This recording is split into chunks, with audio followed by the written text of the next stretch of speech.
क्या डार्विन की थ्योरी को कोई चैलेंज नहीं कर सकता? क्या इंसान बंदर में से पैदा हुआ है? क्या इवोल्यूशन सिर्फ डार्विन ने ही बताई?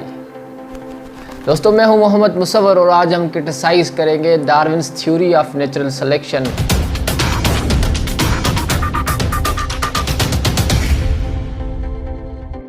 सबसे पहले देखते हैं what is Darwin's theory of evolution bye natural selection.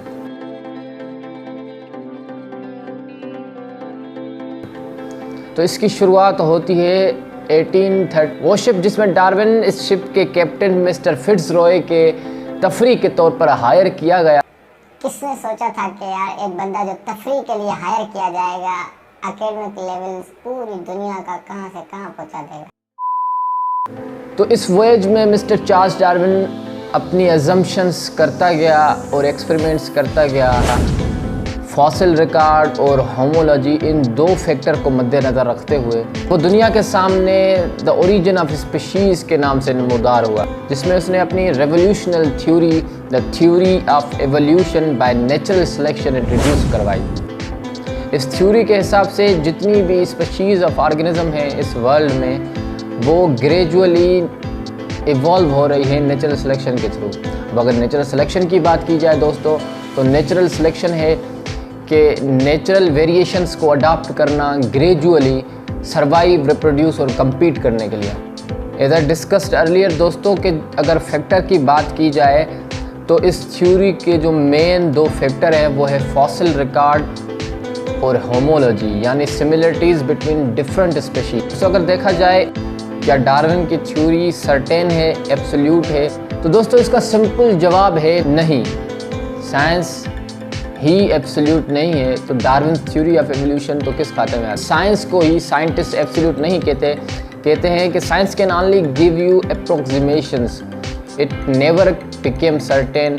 Even जो वर्किंग मॉडल साइंस में होते हैं वो आगे जाके रॉन्ग प्रूव हो जाते हैं, फॉल्स डिक्लेयर हो जाते हैं वर्किंग मॉडल। जैसे साइंस की हिस्ट्री में आप देखें तो बहुत से वर्किंग मॉडल, बहुत सी थ्योरीज जो उस वक़्त में सही तस्लीम की जाती थी, flat earth theory, expanding earth theory, Einstein static universe theory और वुल्कन प्लेनेट, ये सारी जो थ्योरीज उस टाइम पे सही तस्वर की जाती थी, आगे जाके वो थ्योरीज एज होल रिजेक्ट की गई। तो दोस्तों ये साइंस की हिस्ट्री है, science always gives you approximation. तो दोस्तों सवाल पैदा होता है कि साइंस में सर्टेनिटी क्यों नहीं है, साइंस आपको एब्सोल्यूशन क्यों नहीं देती? तो इसका सिंपल जवाब है साइंस का जो मेन सबसे ज़्यादा उठाया जाने वाला प्रॉब्लम है वो है प्रॉब्लम ऑफ इंडक्शन, जिसकी वजह से साइंस, वैसे तो बहुत सारे प्रॉब्लम्स हैं लेकिन जो मेन प्रॉब्लम साइंटिस्ट ने हाईलाइट किया है वो है प्रॉब्लम ऑफ इंडक्शन। अब इसको समझाने के लिए मिसाल दी जाती है ब्लैक स्वान इवेंट की, कि फॉर एग्जांपल एक साइंटिस्ट एक्सपेरिमेंट के या किसी वॉयज के थ्रू अज्यूम करता है कि ये स्वान जो है वाइट है, ये भी वाइट है, ये भी वाइट है, तो अपनी थ्योरी इंट्रोड्यूस करवाता है कि ऑल स्वान्स आर वाइट अपने अजम्पशंस के बिना पर। और आगे जाके कभी भी किसी वक्त में अगर ब्लैक स्वान उसके सामने आ गया या ब्लैक स्वान देख गया तो उसकी थ्योरी एज होल रिजेक्ट की जाएगी। तो ऐसे ही प्रॉब्लम्स को मद्देनज़र रखते हुए मिस्टर चार्ल्स डार्विन ने अपने ओरिजिन ऑफ स्पीशीज के चैप्टर 14 में लिखा है दोस्तों, anyone whose dispositions leads him to attach more weight to unexplained difficulties than to the explanation of certain numbers of facts will certainly reject my theory। तो दोस्तों ये स्टेटमेंट बुनियाद है डार्विन पर बहुत सारे क्रिटिसिज्म के लिए। सबसे ज़्यादा जो एस्ट्यूट क्रिटिसिज्म है वो है मिस्टर फ्लेमिंग जेकिन का। इसने 3 सवाल डार्विन के second edition of origin species के रिव्यू में रखे। तो दोस्तों टाइम लिमिट की वजह से सिर्फ वो सवाल आपके सामने रखते हैं। मिस्टर फ्लेमिंग जेकिन पूछते हैं, do variation accumulate without limits? How do new organs originate through evolutions? Is there enough time for evolution to happen? तो दोस्तों ये तो हो गई क्रिटिसिज्म, लेकिन बहुत से साइंटिस्ट इस थ्योरी को एज होल रिजेक्ट करते हैं, जिनमें प्रोफेसर जेम्स स्पेरियो जो इस थ्योरी को रिजेक्ट करके इसके रिप्लेसमेंट में theory of evolution by natural genetic engineering उसके अलावा एवा जोबलेंका जो इस थ्योरी को रिजेक्ट करके theory of evolution by neo Lamarckism replacement में देती हैं, और मेसातोशी ने जो इस थ्योरी को रिप्लेस करके इसकी जगह पे evolution by new mutation propose करवाते हैं। दोस्तों, अगर इस थ्योरी के डिल्यूजन्स की बात की जाए तो मिस्टर चार्ल्स डार्विन खुद अपने बुक ओरिजिन ऑफ स्पीशीज़ के चैप्टर 6 में इस थ्योरी के सिर्फ डिल्यूजन्स डिस्कस करते हैं। उस चैप्टर का एज होल नेम ही है डिफ़िकल्टीज ऑन थ्योरी। लेकिन सबसे बड़ा जो इसका डिल्यूजन है, according to theory of evolution by natural selection every being at the time just doing survival, reproduction and competition, nothing else. अगर दोस्तों ये बात है तो how can we scientifically test moral obligations, ethics, empathy, sympathy, truth, love, affection, how can we justify these things? तो दोस्तों simply इसका जवाब है वी कांट। दोस्तों बात करते हैं एकेडमिक चैलेंज की कि क्यों एक लेमन पर्सन इस थ्योरी को चैलेंज एकेडमिक लेवल पर नहीं कर सकता। तो दोस्तों इसका सिंपली जवाब है कि ये थ्योरी कंट्रोवर्शियल इतनी है कि इसके ब्लाइंड बिलीवर इसको एक रिलीजन तस्वर करते हैं।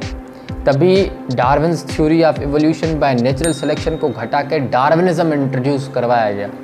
इवन खुद मिस्टर चार्ल्स डार्विन अपने बुक में कहते हैं कि मैं एथियस्ट नहीं हूँ, मेरे लिए सूटेबल वर्ल्ड एग्नोस्टिक होगा, जो पहले प्रीस्ट बनना चाहते थे। मिस्टर चार्ल्स डार्विन अपनी ऑटोबायोग्राफी में बताते हैं कि मैं बचपन में प्रीस्ट बनना चाहता था, यानी पादरी बनना चाहते थे। तो ये रिलीजियस बंदे थे और किस वजह से डायनामिक हो गए, रिलीजियस और एथियस्टिक के बीच में डायनामिक हो गए। तो इसका सिंपल जवाब है कि इसकी बेटी ने खुदकुशी की थी, तभी रिलीजन से ये डायनामिक हो गए, कभी इधर कभी उधर। फिर भी इनका हरगिज़ मकसद ये नहीं था कि Darwin theory undermine the concept of God. लेकिन इसके बरखिलाफ मिस्टर रिचर्ड डॉकिंस अपनी बुक ब्लाइंड वॉचमेकर में लिखते हैं कि Darwin made it possible to be intellectually satisfied atheist. एक बंदा जो कहता है मैं एथियस्ट नहीं हूँ, लेकिन उसके बरखिलाफ दूसरा बंदा कहता है कि ये एथियस्टिक को पॉसिबिलिटी दे रहा है। इसके अलावा माइकल रूस अपने बुक डार्विनिज्म एज रिलीजन में लिखते हैं कि डार्विन साइंस ज़रूर है, लेकिन सेक्युलर पर्सपेक्टिव में रिलीजन भी है। आप एकेडमिक लेवल पर इस थ्योरी को चैलेंज नहीं कर सकते। और अगर मिस लेन मार्गुलिस की बात की जाए तो दोस्तों मॉडर्न सिम्बायोजेनेसिस्ट शायद ही इनको यूनिवर्सिटी लेवल पर नहीं जानता होगा। 4 इंटरनेशनल अवार्ड्स जीतने वाली कहती हैं कि नियो डार्विनिज्म एक एंग्लो सेक्सन रिलीजन है। दोस्तों अगर वैलिडिटी की बात की जाए तो डार्विन्स की थ्योरी को एज होल रिजेक्ट करने वाले बहुत हैं। The third way of evolution एक वेबसाइट है जिसमें मॉडर्न एथियस्टिक साइंटिस्ट इस थ्योरी को एज होल रिजेक्ट करते हैं। आप भी वेबसाइट पे विजिट कर सकते हैं, मैं इसका लिंक डिस्क्रिप्शन में दे दूंगा। दोस्तों अब वक्त है आपके क्वेश्चंस का, जो आपने क्वेश्चंस भेजे थे डार्विन थ्योरी ऑफ एवोल्यूशन के बारे में। तो सबसे पहले टाइम लिमिट की वजह से चंद क्वेश्चन ही डिस्कस करते हैं। सबसे पहला क्वेश्चन है मिस्टर सैफ मुस्तफ़ा की तरफ से। जनाब पूछते हैं why was Darwin's idea considered dangerous. अगर इनके क्वेश्चन को देखा जाए दोस्तों तो as a Muslim we barely believe on Darwin's theory of evolution और any scientific theory even it contradict Islam. क्योंकि साइंस की हिस्ट्री रही है, इस्लाम को कंट्रोडिक्ट करने वाली बहुत सी थ्योरीज थी, वो आगे चल के रॉन्ग प्रूव हो गई। क्यों इस थ्योरी को बिलीव करते हैं, क्यों इसको एक्सेप्ट करते हैं? इसलिए कि साइंस एब्सोल्यूट नहीं है, साइंस डायनामिक है, चेंजिंग है, एवर चेंजिंग है, अप्रोक्सीमेशंस आपको देती है। जो किसी ज़माने में वर्किंग मॉडल होते हैं वो भी आगे जाके रॉन्ग प्रूव या फॉल्स डिक्लेयर हो जाते हैं। तो दोस्तों हमारा साइंस के साथ कोई प्रॉब्लम नहीं है, लेकिन जो डेंजरसनेस कंसीडर की जाती है वो डार्विनिस्ट को है, जिनका सिर्फ ये कंसेप्ट है कि Darwin's theory undermine the concept of God. Atheistic सोच रखने वाले कहते हैं कि डार्विन की थ्योरी गॉड के कंसेप्ट को अंडरमाइन करती है। लेकिन किसी मशहूर डिबेट में प्रोफेसर जेरेमी प्रिचार्ड जिस डिबेट का टॉपिक यही था, does Darwin's theory undermine the concept of God. आते ही कहते हैं Nice to be here.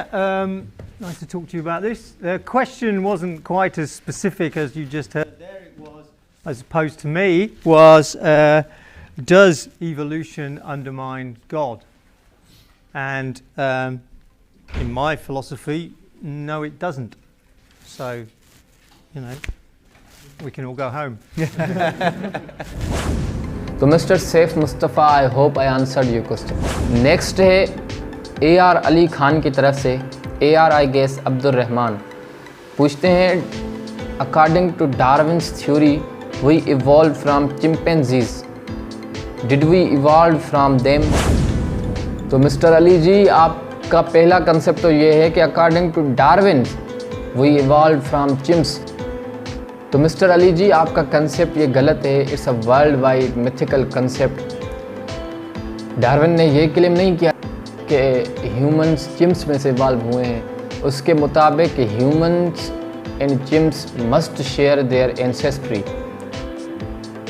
According to fossil record और होमोलॉजी, यानी सिमिलरिटीज़ को देख के उसने अज्यूम किया था। और अजम्पशंस किसी बिना पर भी एब्सोल्यूट नहीं होती और ना ही एब्सोल्यूट हो सकती है, क्योंकि प्रॉब्लम ऑफ इंडक्शन और दूसरा जो मेन प्रॉब्लम इस कंसेप्ट में है वो है एम्पेरिकल डेटा प्रॉब्लम, यानी जो जितना भी मटेरियल डार्विन के पास था वो काफ़ी नहीं था उसके अजम्पशन के एब्सोल्यूट होने पर। आज भी रिसर्च से ये साबित होता है कि दुनिया में 1 ट्रिलियन स्पीशीज़ हैं, लेकिन जितने स्पीशीज़ पर साइंस रीच कर चुकी है वो ही विजिबल हैं। 1 ट्रिलियन स्पीशीज़ अवेलेबल हैं।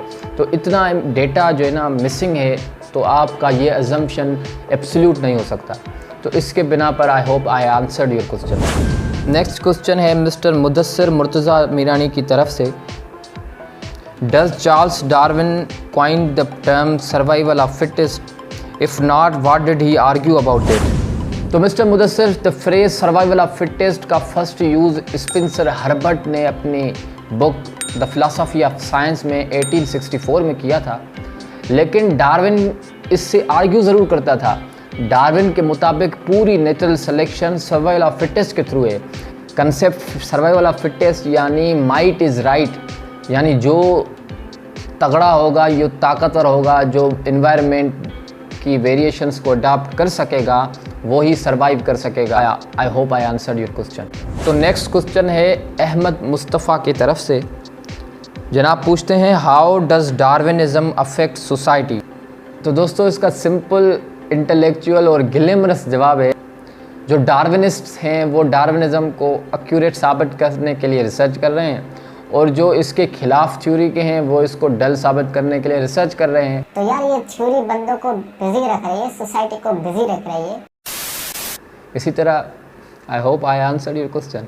इन last but not least, let summarise the topic. दोस्तों, अगर कोई आपसे पूछे कि क्या डार्विनिज़म किसी रिलीजन के साथ कंपेटेबल है, तो इसका सिंपल जवाब है येस, व्हाई नॉट। क्यों? क्योंकि साइंस की हिस्ट्री रही है, साइंस डायनामिक है। You can believe in science and you can believe in Islam also. Hasan ibn Haitham दुनिया के पहले मुस्लिम साइंटिस्ट थे, जिस पे अगर आप गूगल करेंगे तो आपको BBC आर्टिकल भी मिलेगा वर्ल्ड फर्स्ट ट्रू साइंटिस्ट के नाम से। और तो दोस्तों, इस वीडियो को यहीं पर रैप अप करते हैं। अगर आपको ये कंसेप्ट पसंद आया हो तो make sure to like, subscribe and share. मिलते हैं अगली वीडियो में, तब तक के लिए अपना और अपने प्यारों का ख्याल रखिए। अस्सलामु अलैकुम व रहमतुल्लाहि व बरकातुहू।